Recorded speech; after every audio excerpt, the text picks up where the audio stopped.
Информация предоставляется представителю прокуратуры города Якутска. Пожалуйста, представьтесь полностью, фамилию, отчество.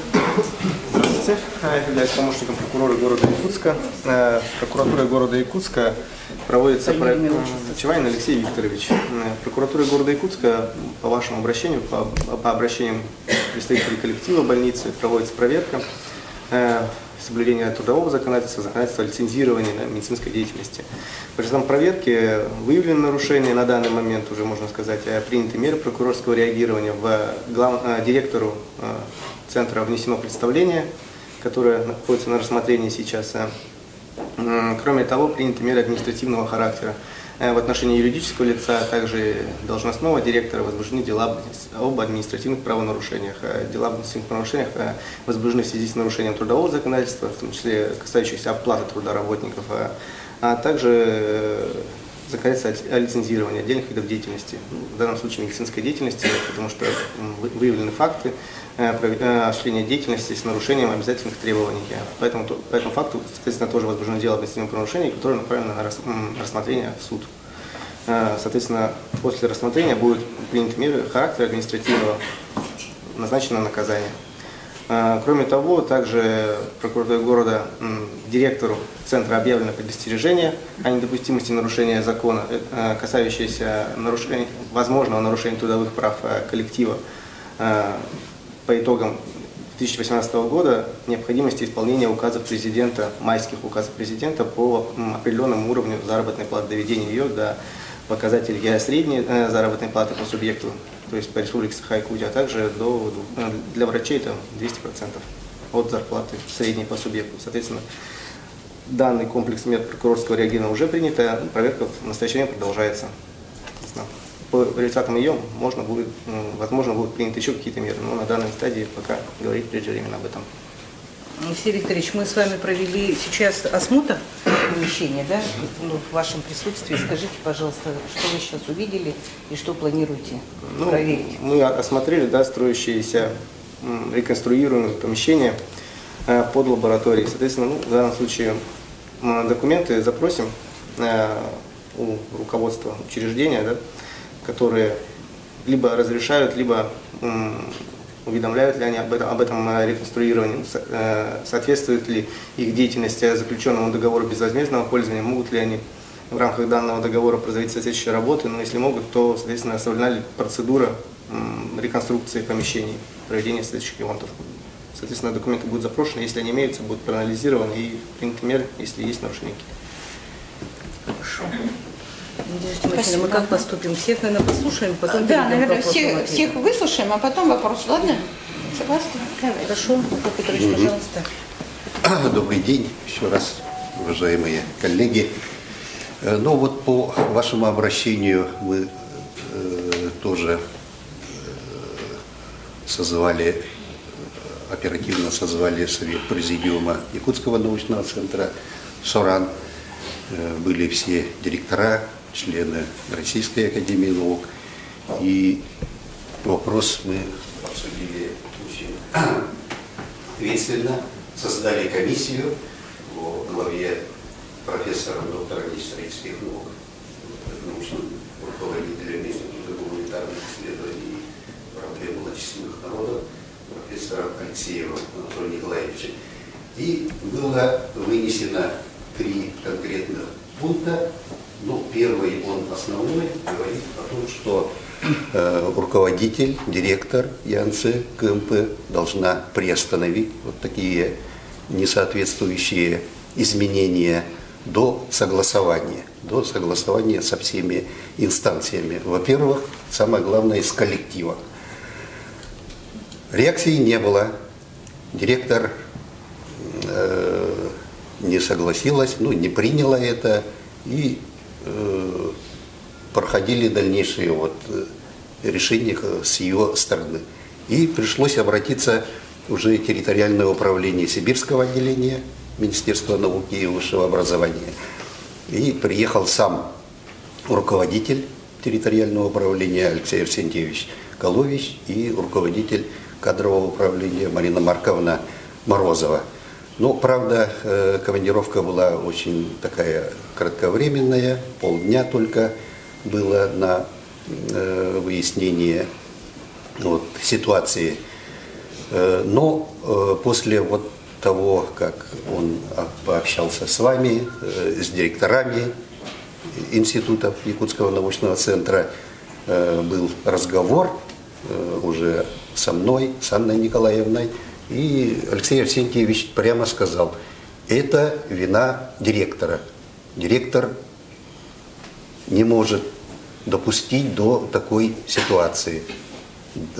Только вот вина, конкретная вина руководителя, вот он показал вот эту вот всю документацию, говорит, ну, достаточно вот этих вот документов, чтобы объявить ей недоверие. Но попросил, Анна Николаевна, но давайте вы пообщайтесь еще раз с коллективом, поймите, что такая ситуация недопустима.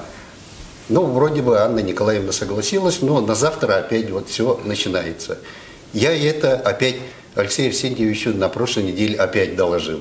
Я ездил на заседание президиума Сибирского отделения, и там Алексею Арсентьевичу ее действия опять же передал.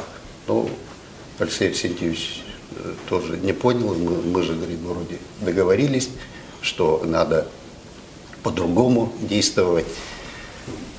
Ну, все вот так вот продолжается. Я знаю, вот она на сегодняшний день там уведомление всем вам хочет вручить, чтобы больницы Ефановской не было. Вы помните же Ефановскую больницу Николай Васильевич, Евгения Павловна и все директора единодушно мы организовывали, создавали для сотрудников Якутского научного центра, их родственников, детей, их родителей. И до сих пор, вот, практически 40 лет, вы этим добросовестно, очень ответственно занимаетесь. И в одночасье все это рушить, это нельзя. Руководитель так не должен поступать. То, что касается вот, создания Федерального исследовательского центра, вот один из самых главных, важных разделов деятельности Федерального исследовательского центра, оно связано медико-биологическими исследованиями и медико-биологическими технологиями. Федеральный исследовательский центр будет заниматься этим направлением. Это направление поддержано президиумом Сибирского отделения, общим собранием Сибирского отделения. И, конечно, вот в этом блоке ваш коллектив и ваша деятельность должна быть, обязательно должна быть. Поэтому я и руководству, директору конкретно об этом много раз говорю, что вот мы должны быть единым коллективом. Вы нужны не только для коллектива ЯНЦКМП, а для всего коллектива Якутского научного центра, всех их родственников и родителей. И это очень важно, потому что научный сотрудник, будь он младший научный или директор, должны себя чувствовать в хорошем состоянии, а для этого, чтобы они были в хорошем состоянии, вы для этого и ведете свою деятельность.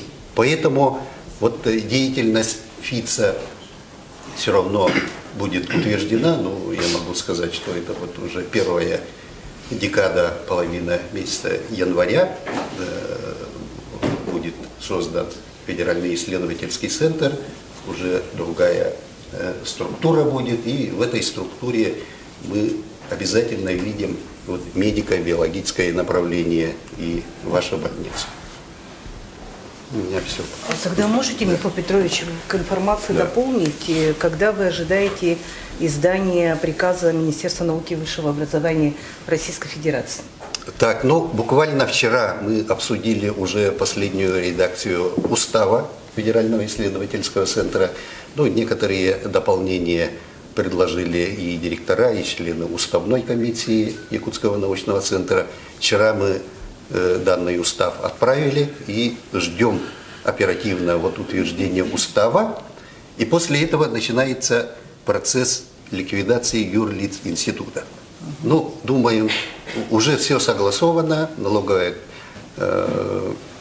налоговые органы об этом знают, и они готовы, что в течение 2-3 дней мы планируем, что эта ситуация пройдет и будет образован единый федеральный исследовательский центр. Но, уважаемые друзья, в связи с этим тоже хочу подтвердить, Сардана Михайловна, если до конца года мы эти все мероприятия проводим, то может быть тоже такая опасная ситуация. Все счета нам заблокируют, все расчеты нам приостановят, и это тоже такая будет непонятная ситуация. Поэтому, как только первый день после Нового года, с 9-го мы начинаем работать, с 9-го этот процесс начнется. Продолжится. Да, продолжится. А конец когда будет, понимаете, коллектив-то чувствует себя обеспокоенность в этой связи, да, потому что это все тянется, уже сентябрь идет, октябрь, ноябрь, декабрь, потому что изначально, когда вопрос возник, в общем-то, пытались найти понимание, так ведь, да? А ситуация обострилась как раз в декабре, уже когда обратились, поэтому в мой адрес уполномоченного. Поэтому я все-таки хочу понять, на сегодня в январе это будет более в каких сроках, так, чтобы для понимания. Или это опять уйдет на февраль, на март? Нет, на февраль, март не уйдет, но да. Январь, как только будет приказ об организации, мы рассматриваем наши структуры, и в этой структуре уже надо все утвердить. Хорошо. Ладно. Спасибо. Доброе утро, уважаемые коллеги. Предыстория такая, что у нас в Республике Саха-Якутия две больницы, которые относятся и в нашем ведомстве, да, это Якутская больница Дальневосточного окружного медицинского центра, и больница Якутского научного центра. Когда начался разговор о конфликте директора и коллектива больницы, по поручению главы Алексея Сергеевича нам было поручено рассмотреть вообще целесообразность проведения оптимизации и реструктуризации больницы ЯНЦ. Вообще годы работы в качестве главного терапевта, я с вами очень тесно работал в части реабилитационных мероприятий по кардиологии, по неврологии. И больница ЯНЦ у нас была некой палочкой-выручалочкой, потому что мы переводили больных с регионального сосудистого центра, также из кардиохирургии РБ-1. Но та оптимизация, которую нарисовали руководство больницы, то есть они исключили гинекологическое отделение. Руководство ЯНЦ КМП, не больница. Больница ЯНЦ КМП у нас, да? Директор, руководитель. Так, и у нас идет уже под реорганизация неврологического отделения, организация нового структурного подразделения, отделение нейродегенеративных заболеваний. Это чисто мое мнение такое, что нейродегенеративные заболевания, это редкое заболевание. Скажем, по республике их всего лишь 870 человек на учете состоит, и плюс 200 человек, которые у нас наблюдаются по другим нозологиям. Если брать систему обязательного медстрахования, в которой вы работаете, у вас ежегодно предусматривается объем государственных заданий чисто по прикрепленному населению. Следовательно, вы участвуете в системе ОМС, и у вас финансирование заложено. В случае, если откроем мы это отделение нейродегенеративных расстройств, то 870 человек в год реально охватить не удастся, потому что большинство человек большая половина этих людей у нас проживает в северных районах. Приоритет вашей больницы будет все-таки упор на реабилитационную помощь. Мы должны сохранить те объемы, которые мы имеем. Это кардиология, неврология. Ну, если хотят заниматься наукой, проводить исследования, можно организовать 5 коек при неврологическом отделении именно для таких больных. Вот 5 коек достаточно, чтобы провести лечение 200-300 человек. Потому что, ну, вы сами понимаете, мы используем стандарты медицинской помощи, и вот эти больные, они как раз таки, ну, в системе ОМС относятся к дорогостоящему диагнозу, но зная вашу больницу, что она не укомплектована тем тяжелым оборудованием, которым мы должны проводить исследования, у вас расходы будет больше, чем вы заработаете. Поэтому будет дисбаланс.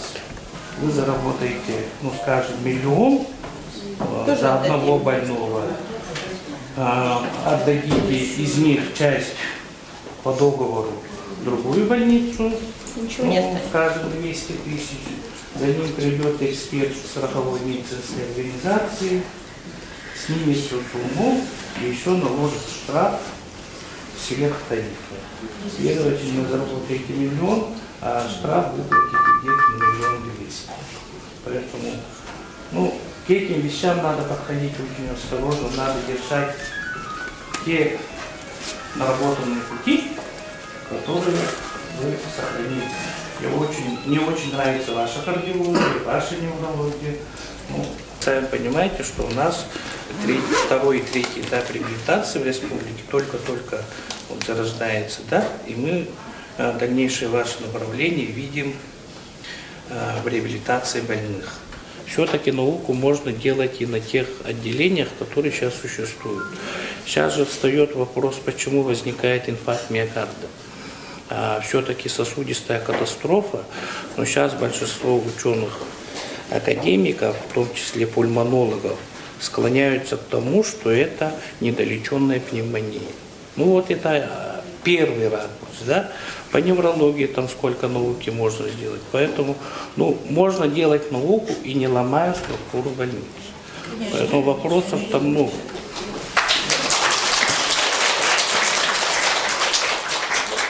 Дали уведомление о сокращении моей должности, то есть они поменяли структуру на руководителя, и, естественно, там поменялись и заместитель по лечебной части. И когда на вопрос я спросила, а что же вы мне предлагаете? Хорошо, почему вы мне не предлагаете эту должность зам? Я не пойду руководителем, там может остепененная, конечно, на ваших быть. Почему вы не предлагаете? Потому что она степененная зам по медицинской части. И тут же, выйдя из моего кабинета, входит в кабинет Лены Юрьевны Сизых, зав. Поликлиникой, и предлагает эту должность. Но это порядочно? После того, как проработав столько лет в медицине, неужели я не могу воспользоваться тем и выбрать вот кем я хочу? Они даже, у нас была должность врач-статист, они даже ее убрали. Я считаю, что мы сегодня все должны в 17 часов прийти на Курашова 24 и все-таки все равно отстаивать свои права. Большое спасибо, что вот сейчас к нам пришли гости. Все-таки это поддержка наша. И мы услышали, и решение, вам же как сказали, Минздрав полностью поддерживает решение Анны Николаевны. Вот вы слышали, Егор Спиридонович высказал, и высказывалась Романова Татьяна Анатольевна тоже в таком же ракурсе. Поэтому, пожалуйста, сейчас, если у кого есть вопросы, давайте оперативно зададим, не будем задерживать. Мне вот было предложено дважды, один раз статистом, врачом-статистом, хотя я тоже законы знаю, прочитала, должна быть равноценная должность предложена. До сокращения мне предлагалось заведующей быть женским кабинетом, там, отделением репродукции, как планировала Анна Николаевна. Потом, значит, второй раз предложили медсестру и УЗИ. Я спросила, вы же предлагали мне должность заведующей, ну это чисто вот по закону. Вы же предлагали мне должность заведующей репродукцией, как вот сейчас звучит. Нет, там в данный момент заведующая, мы ее не можем уволить. Но я говорю, я тоже имею право на равноценную должность, а не статистом и не медсестрой УЗИ. Поэтому мы тоже вот продумаем этот вопрос и подаем в прокуратуру по этому поводу, так как неправильно проведены вот эти вот все по ликвидации. Приказа не было озвучено, все на какие-то ссылки. Приказа, ознакомление приказа не собирали нас, не объясняли нас по поводу гинекологии. Поэтому это противозаконное действие.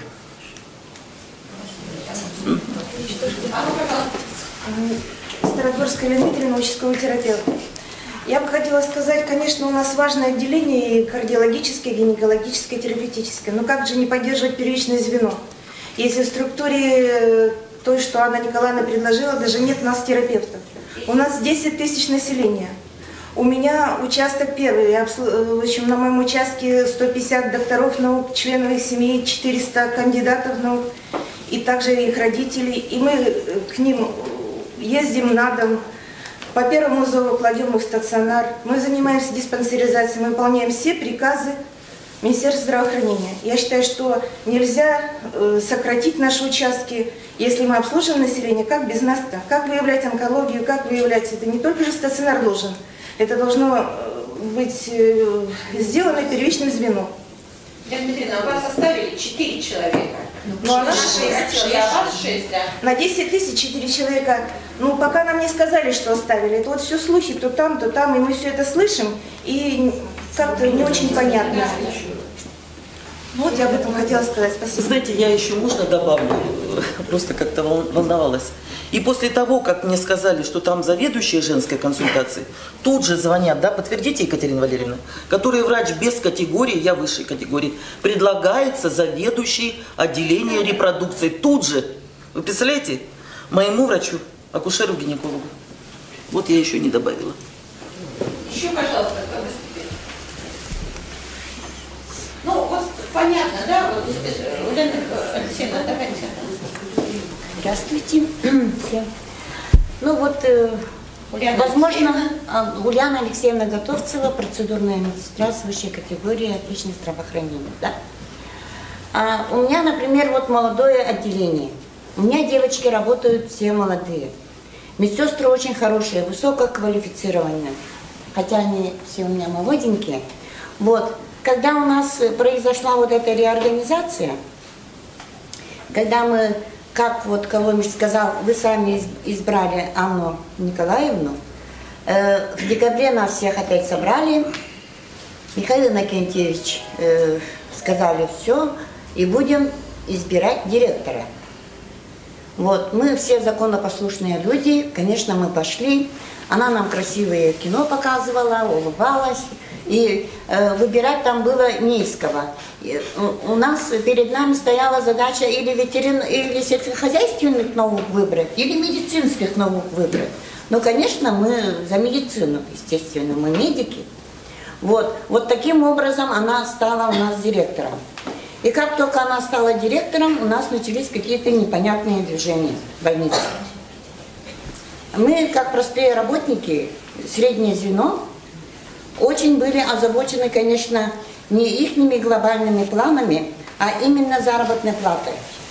Вот у нас вышел указ, мы с января по март хорошо получали, но тем не менее у нас и ПКК сняли, там какие-то проценты снимали, но мы все равно радовались, девочки все ипотеки вступили, кредиты взяли, все молодые семьи. И потом, бух-бах, в мае вообще у нас с каждым месяцем у нас зарплата падает. Девочки уже вообще, я не знаю, как они выживают. Вот на 20 тысяч как можно прожить в нашем отношении, ну, в наше время, да. Я считаю, девочки, чтобы получить побольше, даже вот они сами платили за учебу, чтобы санитаров не уволили, не превратили в тех работников, они даже вот учились на свои деньги по 6 тысяч, сертификаты получили, как младший медперсонал, да? Ага, и все это вот у нас все летит прямо к чертовой бабушке. Мы просто вот держимся, я не знаю, на одном фанатизме. Вот нам не надо вот такие вот войны устраивать. Мы же лечим людей. Вот, например, для меня вот состояние пациента тоже очень-очень, как бы, меня очень волнует, потому что им это все передается, понимаете? Это я работаю в кардиологии, это сердечные больные, они каждый день вот на нас смотрят, да, и волнуются за нас. Это же тоже вот, мы же их, наоборот, должны успокаивать, должны их лечить, а получается вот так вот. А что это директор, она что, не человек, что ли, или что? Она же тоже когда-то была врачом. Как она этого не понимает? Вот мы, простые сестры, этого не понимаем. Для нас врач – это святое. То, что сказал врач, для нас закон. Ну, во всяком случае, нас так учили, и клятву Гиппократа мы принимаем. Мы даже бастовать не имеем права, мы даже не лечить людей не имеем права.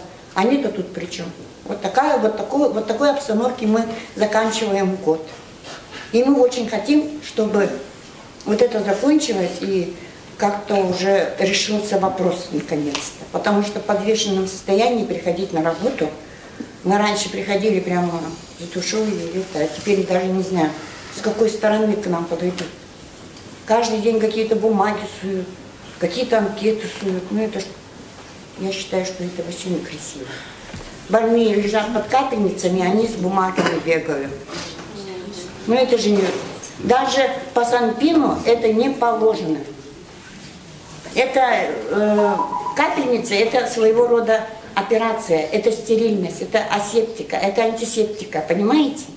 А они ходят вот в бунтах, волосы вот такие вот, и со всякими бумагами.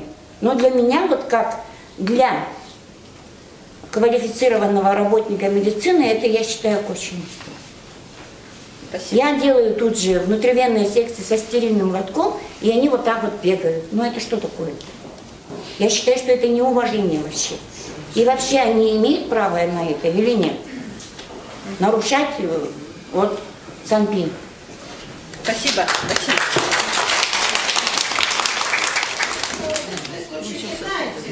Пришли анкетировать бухгалтерам и там расчетчикам, или кто там у них в бухгалтерии, дали анкеты и пустили по палатам, не спросив информированного согласия.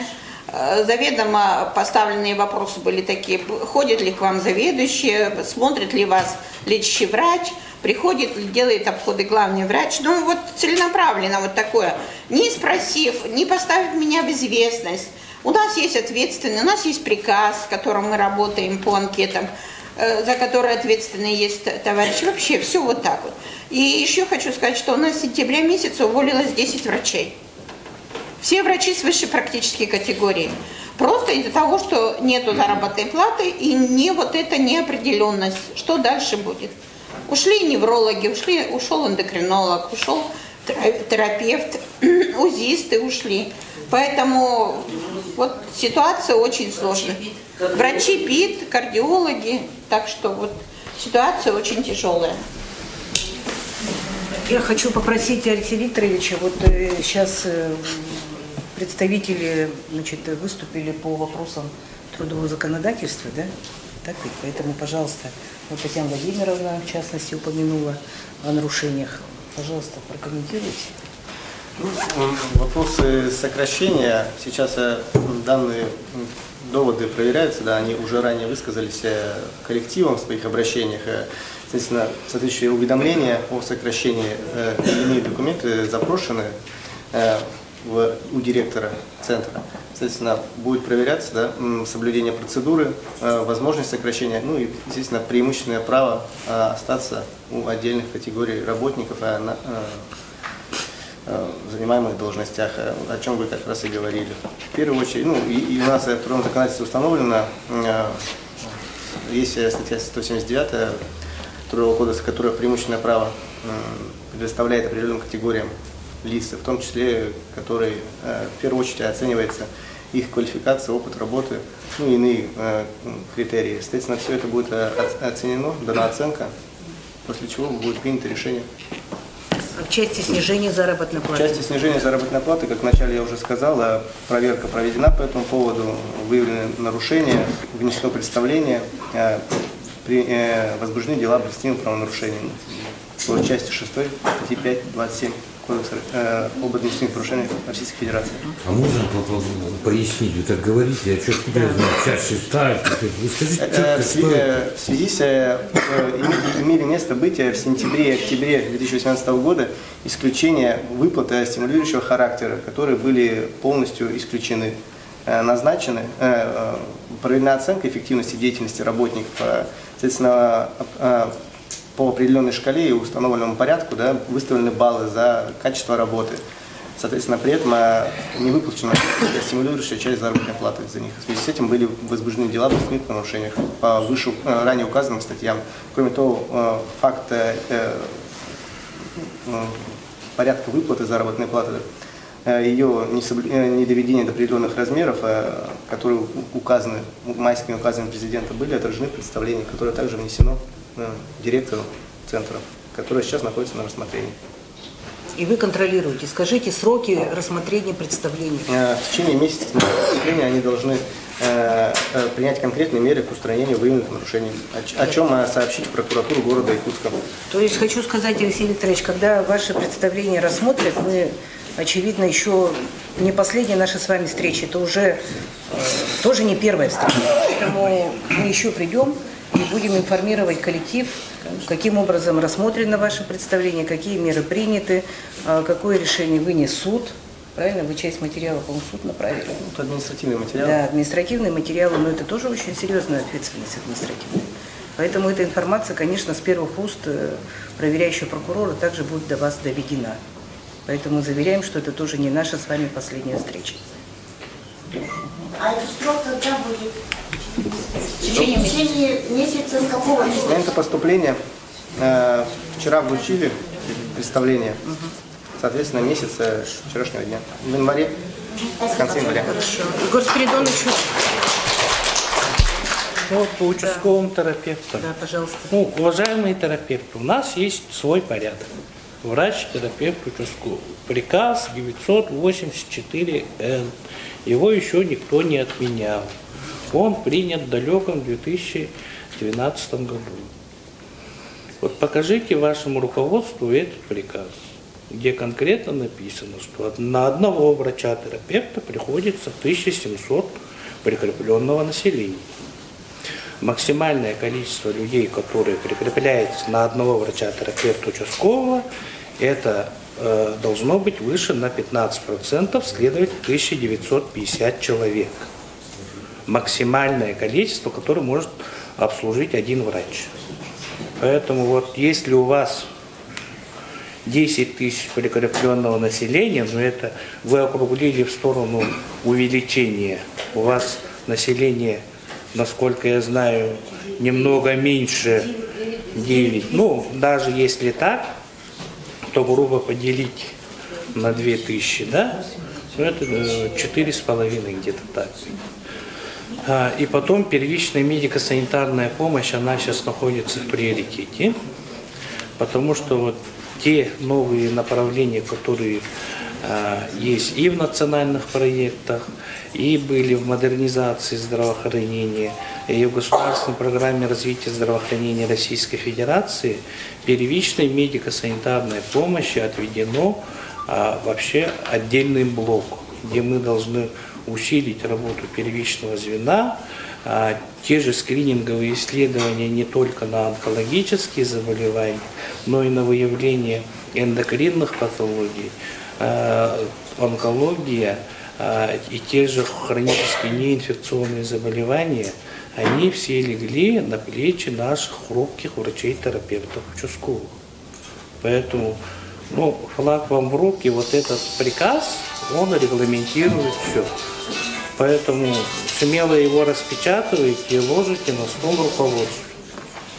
Поэтому... У вас там кинул, по нарушению? Ну, по санитарным, ну, конечно, вот верно говорят, что вообще в отделении без разрешения заведующего отделением, либо старшей медицинской сестры, она тоже наделена некими полномочиями, да? Ну, врываться в отделение это не подобает и некрасиво даже, да? Все-таки персонал, который работает в отделении, должен быть в курсе тех событий, которые происходят в отделении. Потому что в случае непредвиденных обстоятельств или негативных последствий спросят с кого? С медперсонала отделения. Поэтому вот, ну, есть нарушение санитарных правил и наших пресловутых санпинов, да, и та же сменная обувь, та же спецодежда, она всегда требуется при входе в отделение. Даже в терапевтическое отделение, извиняюсь, да, но у нас терапевтическое отделение всегда говорят, что это проходной двор, но оно тоже стационарное отделение. И оно также требует к себе бережного отношения. То есть мы вопросы, вот скажите, по этому поводу составлен некий акт? Да, мы составили акт, изъяли анкеты и составили акт. У нас все это запротоколировано. И вы знаете, у меня вот еще какой вопрос. Можно вот сейчас по акту, да, передать в прокуратуру города? Да, конечно, у меня все там лежит. Спасибо. И еще, знаете, у меня такой вот вопрос, и у всех у вас, вы молчите. Вот там сейчас мы просим, чтобы до решения нашего вопроса не проводились мероприятия по сокращению, подписанию уведомлений, но все равно эта кампания, по всей видимости, будет, потому что я смотрю, Яна Алексеевна пришла, она пришла уже, эта комиссия. Сейчас будут вручать опять уведомления. Первый вопрос – это что клиника, структура поменялась, и будет клиника. И второй будет то, что вас оставляет на этом месте. Вот народ очень волнуется. Кто-то подписывает, кто-то не подписывает. Как вообще вот на законных основаниях, и что будет, если люди действительно подпишут? Что это будет? Пожалуйста, Алексей Викторович, может вам? Да, наверное. Алексей Викторович, потом Михаил Петрович, пожалуйста. Сокращение, опять же, сокращение производится в соответствии с трудовым законодательством, готовится соответствующее уведомление. Работодатель должен за 2 месяца уведомить работника и в течение этих 2 месяцев, соответственно, предлагать вакантные должности. А если вот прошла, как правильно это написать, структура изменилась? Преобразование. Преобразование, да, и эта должность остается. Вот они такие уведомления сейчас вручают. Ну, эти уведомления в любом случае надо посмотреть, как мы запросили, да, потом их только оценить, потому что не видя соответствия самого документа, сложно делать вывод, что за было уведомление, о чем оно уведомление и какие правовые последствия. Прокуратура будет проводить проверку, продолжать проверку. Правильно? Да, у нас продолжать подписывать или нет? Мы не знаем уведомления. Можно сказать, да? Все эти уведомления выдаются под мощным психологическим давлением. Вот Юрий Семенович, он, например, вот на моей старшей медсестре указывал на возраст и говорил, ты должна подписать, иначе мы тебе составим акт. Это как вот нам, как быть-то? Вот сейчас комиссия уже готова, чтобы продолжить выдавать нам вот эти уведомления. Подписывать, хочу сказать, по трудовому законодательству вы вправе или подписать, или отказаться от подписи. И никакого давления, дискриминации здесь быть не должно. Это ваше право. Там, поскольку идет подпись, значит, ознакомлен. Ознакомлен, да. Это ваше право. Так можно вопрос? Да. Я сейчас в прямом эфире был, я не понял ссора. Многие смотрят и спрашивают, так что будет-то? Да, будет поликлиника, вы так красиво наговорили, да никто ничего не понял. Значит, они до декабря, до конца января будут кем? И их всех уволят. А 1 февраля они будут кто-то, но с тем же директором, который сейчас вызвал эту ситуацию, я правильно понял, и будет уже тоже поликлиника или опять какое-то научное учреждение. Вот вопросы задают, я тоже ответить не могу. Вот сейчас вот задаются вопросы, они, в общем-то, юридического характера. Вот юрист должен разобраться, вот правильная формулировка там, или другая формулировка, с этим определяться. Но я другое хочу сказать, уважаемые коллеги. У нас есть Якутском научном центре президиум, есть председатель, это коллегиальный орган. Если какие-то проблемные вопросы возникают, директор приходит ко мне или членам президиума и говорит: ребята, ну давайте обсудим этот вопрос. Вот так должно было решаться этот вопрос. Но директор, он руководитель же, должен был с вами переговорить. Вот, Татьяна, я хочу вас вот перевести туда-то там, собрание или там, переговорить. С каждым, каждый сотрудник же очень ценен.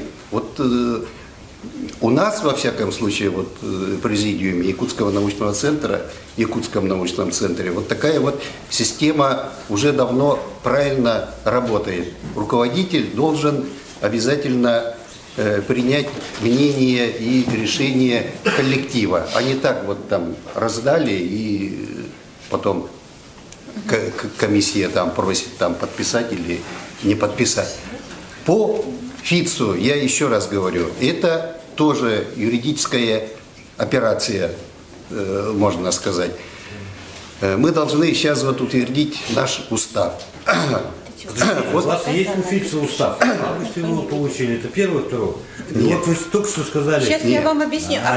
Президиум, если подчиняется президиуму, какие меры будут приняты? Мы, президиум Якутского научного центра, это такая же юридическая сторона, такое же юридическое лицо, как ЯНЦ КМП. Так президиум будет принимать меры в данной ситуации, если человек, коллектив, извиняюсь, не хочет вообще с ним общаться. Коллектив к вам обратился, да. Президиум, да. Он, извините, уже официально куда-то отправил.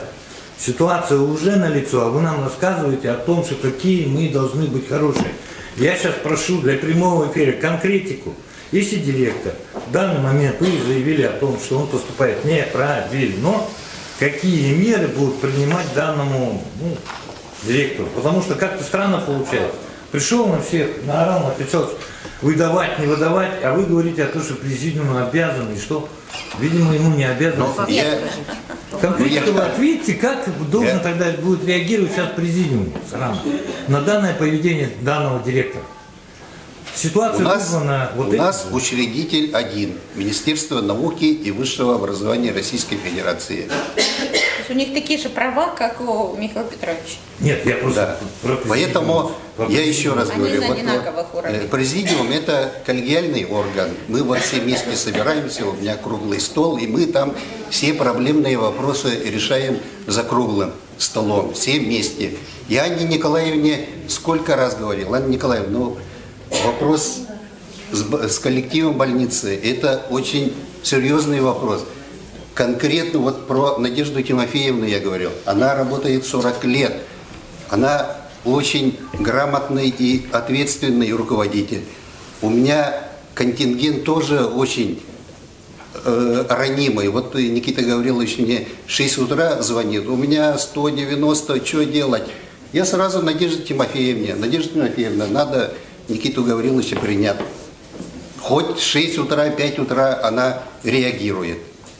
Я говорю, вы с таким руководителем-то давайте очень ответственно относитесь. А оказывается, вот поэтому вот руководитель должен на этом этапе все эти вопросы решать. Об этом президиум Якутского научного центра будет передавать министру науки и высшего образования. Можно мне? Да, пожалуйста. Ага, с камерой. Захаров моя фамилия, зовут меня Юрий Семенович. Так вот, насчет того, что говорил Михаил Петрович. Ликвидационный процесс, который, возможно, начнется в январе следующего года в Якутском научном центре Сибирского отделения Российской академии наук.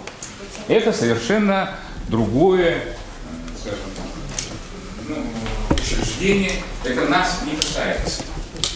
Это потому что мы самостоятельное юридическое лицо. Такое же самостоятельное, как Янце Суран. С такими же правами, которые просто оговорены в законодательстве. Вот немножко Михаил Петрович наверное, слукавил, сказав, что все закончится в январе.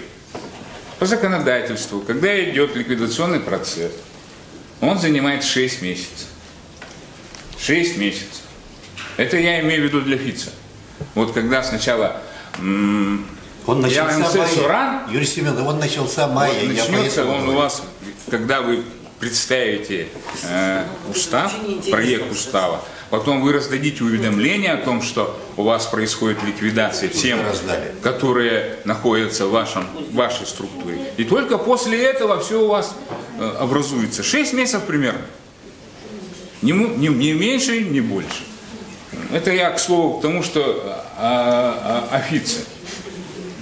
А то, что происходит у нас, это совсем другое. К ФИЦу не имеет никакого отношения. У нас происходит структурное преобразование. Из больницы мы переходим в научную клинику. Для того, Мы хотим отсоединиться от УП. Я о чем хотел сказать. Нам это не интересно. Вообще не интересно.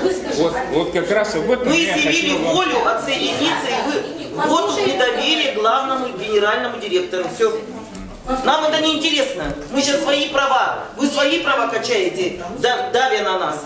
А мы хотим отсоединиться от вас. И все. И работать, как мы работали 40 лет. Вот и все. И вас уже не должно интересовать, плохо нам будет, сможем ли мы существовать. Это наше дело. Работать, как раньше работали вы. И все. Да мы уже слушали. Знаете, вот немножко успокоимся. Непонятно, почему это происходит. Почему это преобразование? Конечно, очень острый вопрос, когда идет увольнение, когда идут сокращения. Но это вопрос времени. Это стоит сейчас перед каждой медицинской организацией. Повсюду идет оптимизация. Это я говорю о том, что вот сейчас в городе Якутске идет ликвидация 5-й поликлиники. Все прикрепленное население, которое обслуживалось в этой поликлинике, переходит в клинику СУГРУ. У нас времени... Это я имею в виду для общей картины. Для общей картины. Всюду идут сокращения. Это очень тяжелый процесс. Да мы все это знаем уже. Вот. А то, что вот касается нашего учреждения, вот мы то, что раздаем уведомления, это для того, чтобы там указано, что будет клиника, будет переименование больницы в клинику. И это только для этого, чтобы внести коррективы, изменения в трудовой договор, который заключен с каждым из вас. Просто чтобы было законно, что больница переименована, и вы работаете в клинике уже. Понимаете? Почему не спросили ни у кого? Ни собрания, ни собрания, ничего. Почему слепой вы приходите, но вы объясните, для чего это делается? Мы лечебники. Там об этом докладывали. Нет. На Народном фронте, когда участвуют, все же веселые.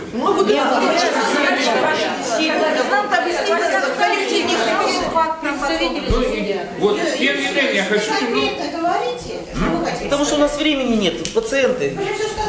Он спрашивал, молодой человек с камеры, он спрашивал о времени, когда все это закончится со стороны Михаила Петровича. Пожалуйста, конкретно ответьте. Юрий Семенович, отвечаю, потому что приказ вышел 14 мая, как раз вот полгода и прошло.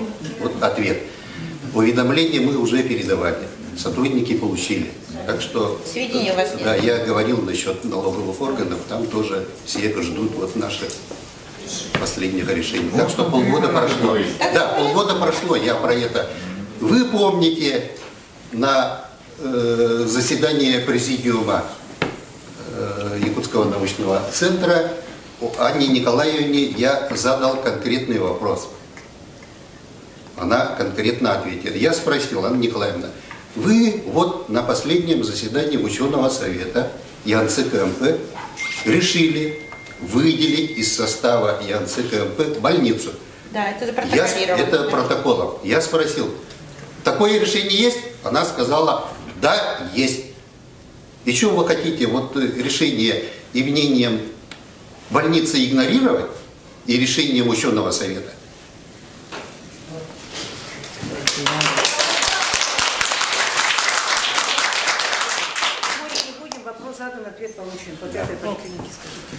Оптимизация, да, действительно очень сложно, но оптимизацию надо делать с умом.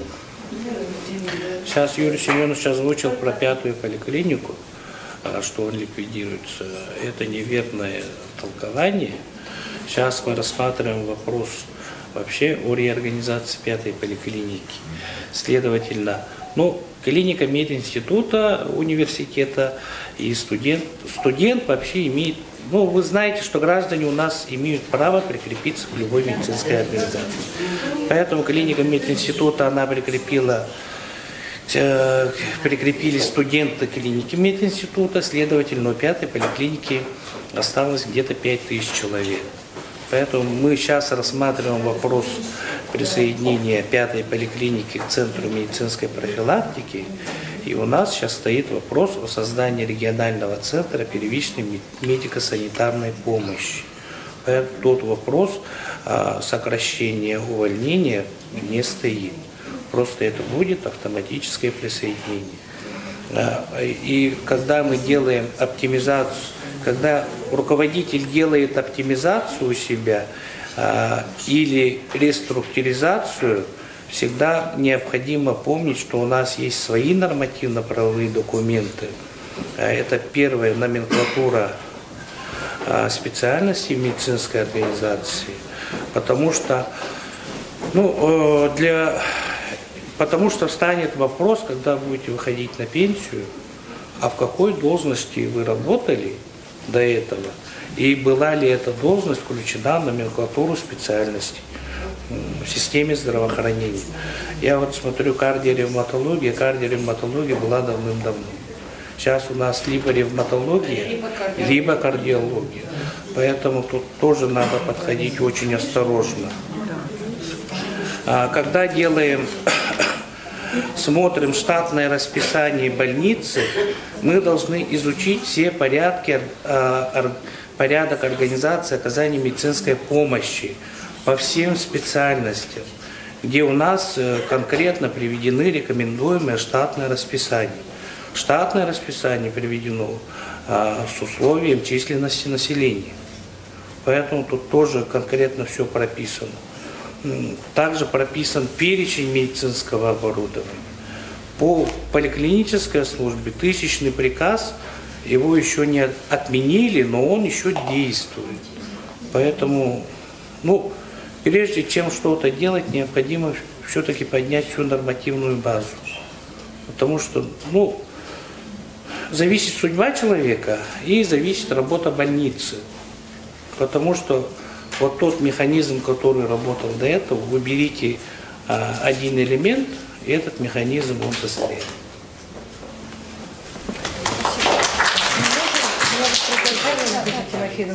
Мы можем попросить от имени коллектива активизировать проверку прокуратуры города Якутска, поскольку сегодня мы разделяем обеспокоенность сотрудников коллектива Ефановской больницы и видим, что нарушения продолжаются. Уже по ходу даже нашего собрания уже выявляются нарушения, которые отражены в документах и есть в выступлениях. Поэтому, Алексей Викторович, вам здесь надо действительно, нам вместе с вами еще более активизироваться и рассматривать каждый документ, который поступает в адрес Надежды Тимофеевны вас и в адрес каждого сотрудника. И, предлагаем в эти дни, у нас со стороны уполномоченного аппарата здесь будут определены, мы часы, наверное, с вами определим, сделаем некую такую горячую линию на месте. Я здесь тоже буду находиться, чтобы вы имели возможность заходить и консультироваться, задавать вопросы. Также мы просим Министерство здравоохранения, господин Придонович, если у вас есть возможность тоже, чтобы на месте нам можно было оперативно реагировать на вот такие возникающие вопросы. Это во-первых. Во-вторых, уже практически у нас предстоит долгая такая новогодняя неделя, поэтому нам надо посоветоваться с вами, когда мы в следующий раз встретимся, или на этой неделе еще раз, или сразу после Нового года, первый рабочий день. Мы, конечно, оперативно всегда окликаемся и незамедлительно значит, можем также приехать, чтобы состав участников этот, и может дополнительно еще кто-то, кто бы дал конкретную информацию, что сегодня делается. Значит, по сути дела, вы на сегодня получили максимально ту информацию, значит, по проводимой работе, поэтому надо сказать, что вы не одни. Ваша коллективная жалоба находится на моем личном контроле. Значит, и надо сказать, что все компетентные органы на сегодняшний день подключены. Значит, давайте посоветуемся, еще кого, может быть, надо привлечь. И, конечно, на сегодня общественность и города Якутска, что происходит, как происходит, какие решения принимаются, где эти нарушения закрываются. И надо сказать, что наша главная задача, конечно, сохранить коллектив, сохранить больницу. Поэтому на сегодня поддержка со стороны руководства Якутского научного центра имеется. Вот, поэтому федеральные структуры на сегодня информированы. Мы будем обращаться в федеральные органы власти для того, чтобы ускорили процесс принятия решений. Вот как будет издан приказ, значит, по сути дела, все упорядочится, станет на места. Поэтому, конечно, вы сегодня должны понимать, что ситуация на под контролем.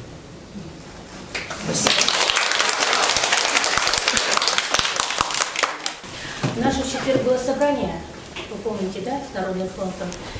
И как-то неожиданно так в пятницу у нас, лично для всех нас, для коллектива, для меня, принесли.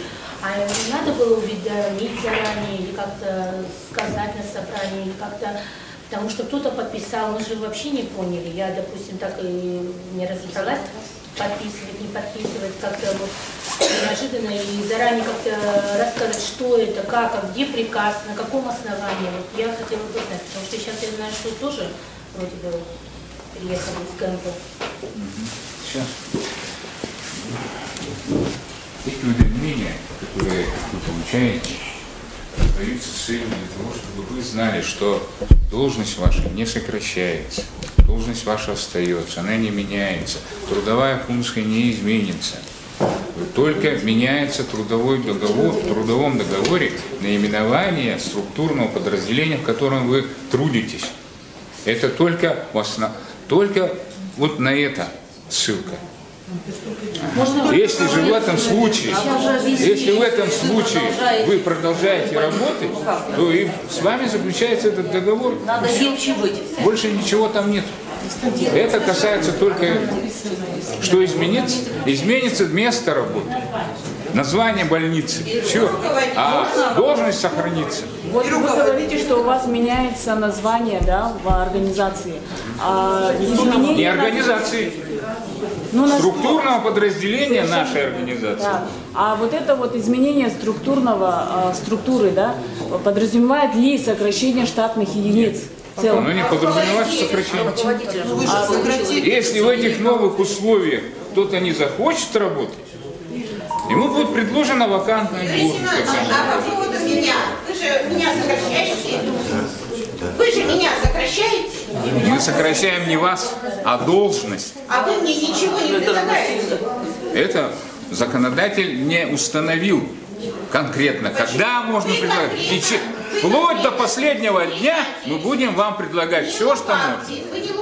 Все вакантные должности, которые есть. Я вас не устраиваю. Вам об этом сказали Елене Юрьевне, что не устраивает Мария Александровна, и я не устраиваю. Поэтому вы не лукавьте, вы скажите, что вы руководителя ставите другого, а сотрудников заставляете думать о том, что они сохраняют свою должность. Нет. Во-первых, медрегистраторов у нас по штатному вашему 3. У нас их не 3. Участковых терапевтов 4 всего остается. Так что вы не говорите, пожалуйста, там есть, которые... Егор Спиридонович сказал, сколько по нормативу? 2000 на одного участкового. 1700. 1700. А вы говорите, что в третьей поликлинике есть до 3000. Вы же так с вами невозможно разговаривать по поводу нормативных документов. Я всегда говорила, есть порядки оказания медицинской помощи. Вот насчет хирурга. Вы как спорили, со мной спорила Анна Николаевна, что я ее, мне абсолютно, говорит, все равно, мне Котюков сказал, никаких порядков не соблюдаете, ничего. Вот это слова Анны Николаевны. что хирург у меня будет на 0,5. Я говорю, вы не имеете права, потому что у нас есть порядок оказания медицинской помощи хирургическим больным в поликлинике, где четко написано 10 тысяч населения, одна ставка. Юрий Семенович, ну что вы знаете, вы юрист, ну вы юрист Анны Николаевны. Да, потому что нам абсолютно невозможно к вам обратиться. Вы все вот вывернете наизнанку, совершенно только не в пользу коллектива. Вы вообще с нами Насчет не хирурга я разговариваете. ничего не могу сказать. Вы ко мне по этому поводу не обращались. Почему вы мне, да? Сначала Анна Николаевна говорит, буду заведующей комплексным женским кабинетом. Там 2 врача будет. До сокращения. Говорили, я думала. Потом, значит, вы мне предлагаете статиста. Перечень там, вплоть до врача ПИТа, который, как будто я образование имею кардиолога. Подождите. Все вакантные. Уже не предлагая равноценную должность. Ну, я не подсиживаю, конечно, доктора, ни в коем разе. Я просто говорю юридическим языком. Тут же вы, мне уже такой должности нет, как мы можем убрать заведующую? Я говорю, ну так вы же мне предлагали. Хорошо, звоните моему доктору и предлагайте ей стать заведующей отделения репродукции. Ну вот это вот... Это же вообще, ну вообще смех на палке. Екатерина Валерьевна, отдел кадров, начальник отдела кадров. Татьяна Владимировна, ладно, все, не надо. Вы знаете, я считаю, что мы все высказали, то, что есть. У меня просьба, пожалуйста, к 17 часам. Но не пожалейте своего времени. Подходите, пожалуйста. Кабинет номер какой? Там 7-й этаж. 7-й этаж, актовый зал. Пожалуйста, в 17 часов.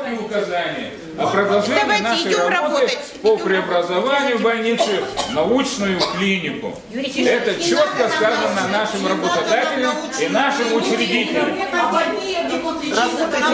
Работа будет вести в том же направлении. Тише, пожалуйста. Сейчас общее собрание закончится, мы с прокурором остаемся.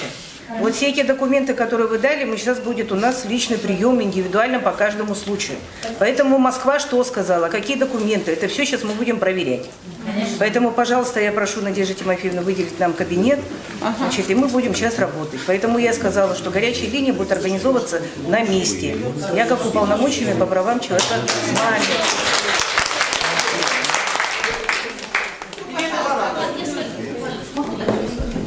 Заведующий кардиологией. Самое главное, что мы выразили вотум недоверия, коллектив, директору, и на это не обращается никакого внимания. То есть мы просто биомасса. Ну говорите, мы примем все равно свое решение. Кем? Вот скажите, кем? Директором Романовой Анной Николаевной. Самое главное наше желание выйти из состава ЯНС КМП, быть самостоятельным подразделением и вступить вот в виде самостоятельного подразделения в Федеральный исследовательский центр. Вот как раз по поводу этих программ, которые говорил Михаил Петрович.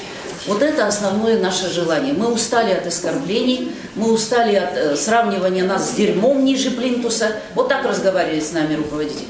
Поэтому, пожалуйста, спасите, мы уже не можем, оградите нас от такого руководства. Это просто, вы знаете, выживают людей. И я называю это рейдерским захватом.